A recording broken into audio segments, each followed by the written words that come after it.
want to come to that title, Don't Be Too Polite, Girls. Yes. Take us back to 1969 and the song, and that song, and what that song is about, because I didn't realize what the song was about. Don't Be Too Polite, Girls. Let us in on that. Glenn Tomasetti, you know, I hope she gets a lot more recognition after this. So 1969, we're on the cusp of the feminist movement. The Americans are writing books about it. Australians are reading them and starting to do their own thing. I'm a brand new mother. And this very smart group of women, Glenn Tomasetti, subsequently Margaret Road Knight, they became folk singers, and Glenn was also an academic. And they found this old shearing ballad, Down Among the Wool Boys, which I know the tune as a country girl. And they decided to give it new lyrics because the equal pay case was coming up. And they wanted the women who were going to be witnesses in the equal pay case to be brave and stand up and learn to stand their ground. And they wanted the women who supported them to be brave and to stand up and stand their ground. So it became a song that was often heard in folk places. Sometimes, I think I heard it once in a march. And in a sense, it was a women's anthem before we had I Am Women.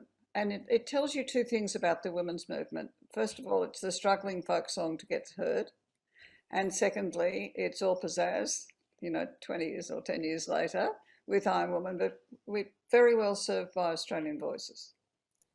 I want to just read some of the first of the chorus. It says, "We're really on the way, girls. We're really on the way. Hooray for equal pay, girls. Hooray for equal pay."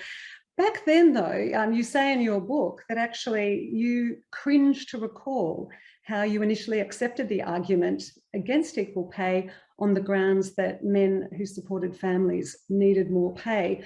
And I'm wondering, do you think that still exists today? And also, why did you tell that story in the book? Because it was something to do with you wanting to show how people can change.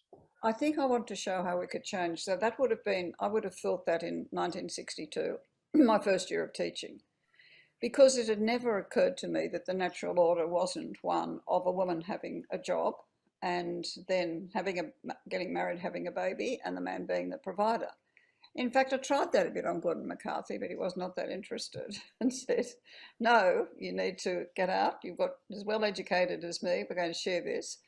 So once that idea was planted in my mind, you know, I became messianic about it, and I remain that. But I do think if you're on the march for equality, you need to be cognizant of the fact that you have to practice it in your life.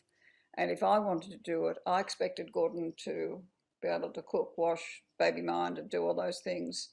And I expected us to have a family meal most nights.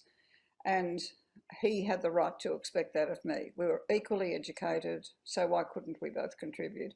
And I guess that was, when I read Mao's little red school book, it said, women hold up half the sky. And I remember thinking, maybe 20 years later, what that really means is a 50-50 world. And while there are lots of things I don't like about Mao, I'm very selective, but I do like that statement that women hold up half the sky. And now when I look, you know, there's a 50-50 foundation, which I'm a director of at Canberra University, which is doing some amazing work and looking at outcomes from that. So I guess that was really how I thought about it. But it's a very catchy tune, Don't Be Too Polite, Girls. And it does have a strong message about fighting back. And I think we're seeing that today. Women are fighting back.